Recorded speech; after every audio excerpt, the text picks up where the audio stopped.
Now, to date, we have landed Falcon 9 339 times, and we're going to be listening for that sonic boom today as the first stage returns to landing zone for, hopefully, for its 340th landing of an orbital class rocket. Now, we are just about 3.5 minutes to go for today's launch.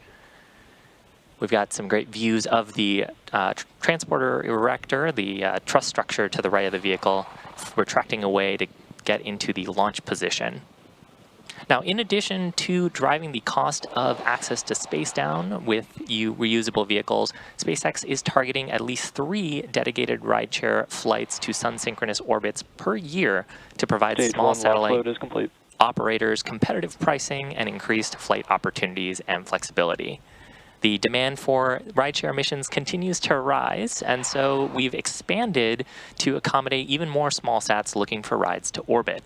Later this year, we're going to be launching the second bandwagon mission, a separate line of rideshare missions that will deliver spacecraft into mid-inclination orbits rather than Transporter's sun-synchronous orbit. These mid-inclined orbits are appealing to a growing number of customers, especially those who want to do remote sensing missions that strengthen coverage over parts of Asia and the Middle East. Now, rideshare significantly increases the access to space for small satellite operators around the world, and we're really excited to be able to offer these opportunities for our customers. If you want more about these and opportunities to orbit, visit spacex.com/launches.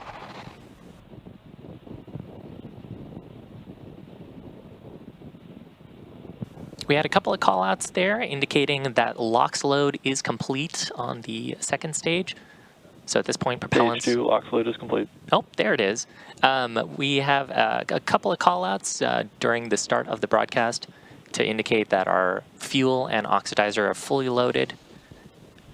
As we're getting into the final 90 seconds of the countdown, we're going to see some venting from the transporter erector, clearing out the lines in preparation for launch. And then at about T-minus 1 minute, Falcon 9 will transition into startup, pressurizing for flight, and then we'll get into our final go for launch.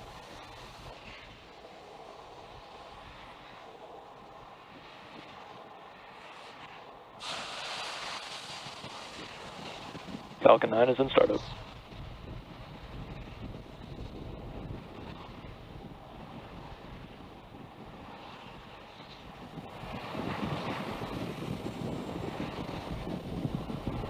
LD is go for launch.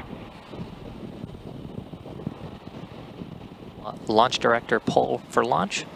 Just about 35 seconds from liftoff, all systems go. Range is green. Let's watch Transporter-11. 30 seconds.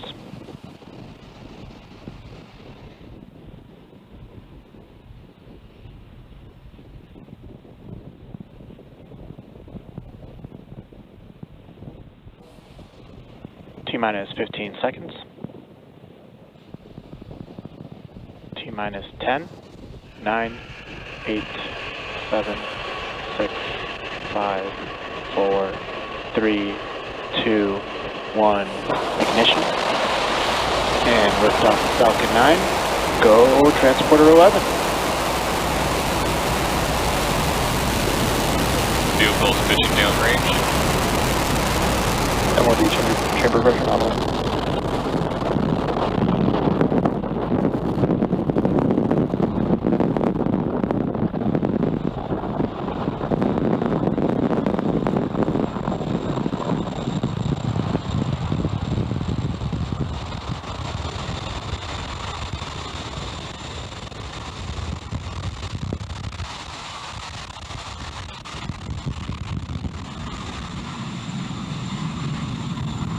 .45 seconds into flight, beautiful Power and telemetry view nominal of the California coast at Vandenberg.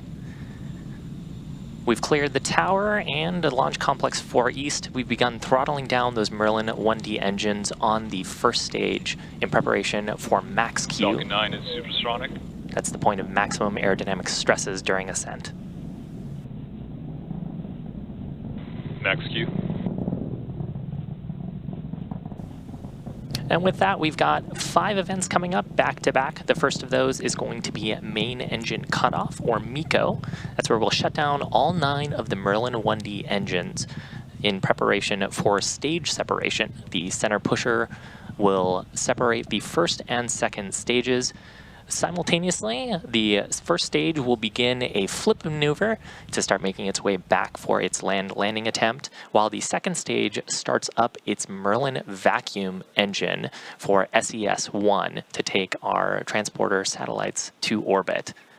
Finally, there'll be the start of the boost back burn on the first stage. That's going to be the first stage lighting its Merlin 1D engines to make its way back towards land and a land landing at landing zone 4.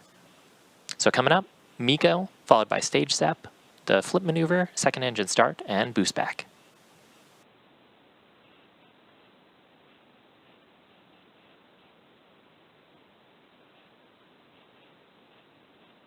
Main engine cutoff. Stage separation confirmed.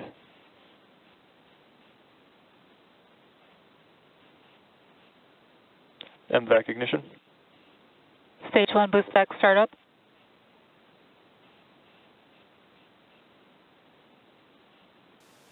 So successful confirmation, second engine start is on its way, taking the payloads to orbit.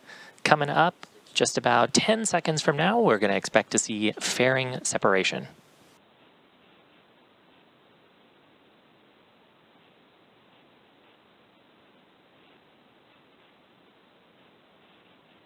Fairing separation confirmed. And there is successful confirmation of fairing separation. You can also get a good view of the payloads flying on today's mission. And a great shot there, you can see a fairing half returning back towards the California coast. As a reminder, we will be recovering those fairings and refurbishing them for use on a future mission. Now, next major milestone is boost back shutdown on the first stage. Stage 1 boost back shutdown. And with that, the first stage is making its way back towards its next major activity, which will be the entry burn starting at around the T+6 minute mark. You can see the grid fins deploying on the first stage. We're seeing some white gas there. That's expected on the left-hand side of your screen. Those are our attitude control system that is helping orient the stage to get the heat shield pointed in the right direction for the upcoming entry burn.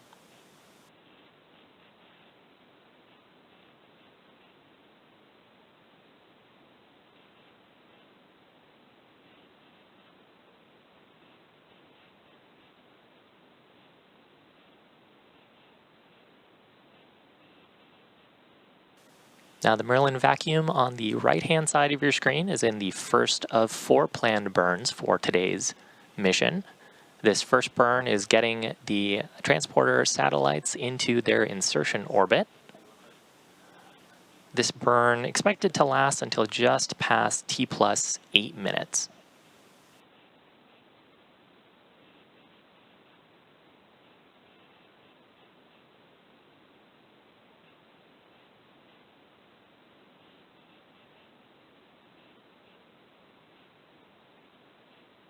Falcon 9 is on a nominal trajectory.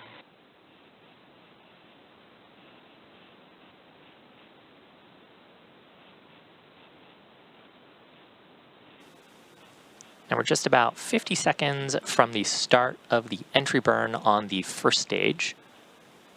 Now the entry burn is used to slow down the vehicle as we start getting into the denser parts of the Earth's atmosphere. That helps us slow down the vehicle a little bit faster than if we were just using the drag from aerodynamic forces, and that would add a bunch of stress to the vehicle. So this helps us make the entry a little more gentle and helps us to refurbish and reuse the boosters more easily for future missions. Following the entry burn, we'll expect to do a landing burn, but that'll be much closer to our landing zone.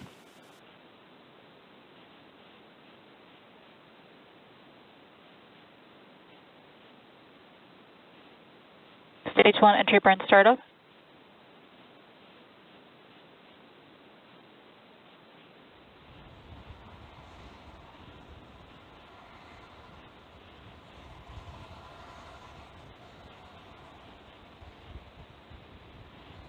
And there's successful Stage 1 startup entry burn shutdown. and shutdown of the entry burn 3 of the Merlin 1D engines.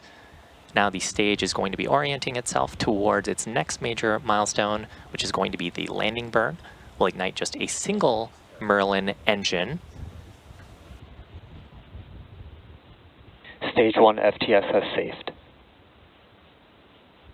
Now that landing burn will rapidly bring the stage's speed down to 0. Landing legs will deploy and we'll hopefully see a nice soft touchdown at landing zone 4. That's just a short distance away from the launch pad. That'll mark the 12th flight and recovery for this Stage booster 1 if we're transonic. successful.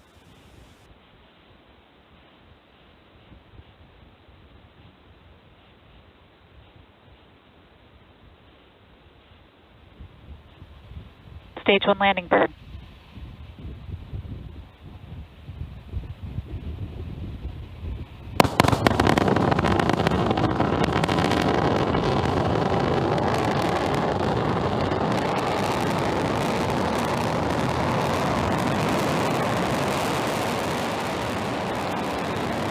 Landing leg deployed.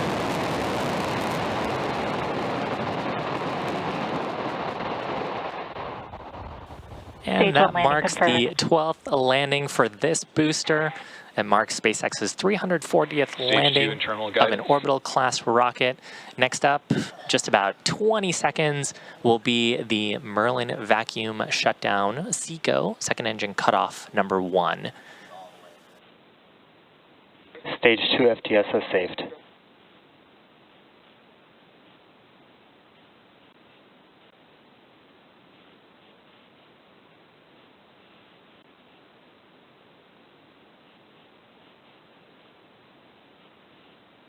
MVAC shutdown.